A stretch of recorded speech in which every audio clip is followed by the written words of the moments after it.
sidomos dorën e majt, se dora e majt ka shumë lidhje me hemisferin e djathtë të trurit. Edhe hemisfera e djathtë ka lidhje me krijuesin, me universin, me anën shpirtërore, me intuitën, me telepatinë. Edhe po të pyesni një mësues biologjie ose një mjek për shembull, se kushdo që ka lidhje me studimin e anatomisë së trupit, e din se ai për shembull hemisfera e djathtë e trurit ka lidhje me anën e majt të trupit. Edhe ne jemi mësuar me thonë po dora e majt problem shumë. E djatha e Zotit është hemisfera e djathtë këtu. Nuk është e djatha e Zotit dora e djathtë. Dora e djathtë e jona ka lidhje me egon, me hemisferin e majt.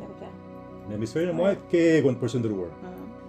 Neve na kanë unisë, më thonë edhe vllai.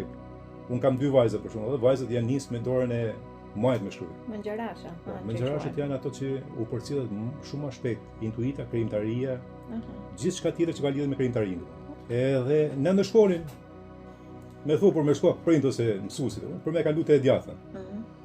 Nuk është se ka ne problem të madh, ama ajo përcjellja direkte midis hemisferës djathtë trurit, intuitës, krijimtarisë, deri te dora e majt, është shumë më shpejt këtu te kjo direkte se sa pastaj përcjellet edhe herë kështu rreth, i vjen ne dhe dalim te dora e djathtë.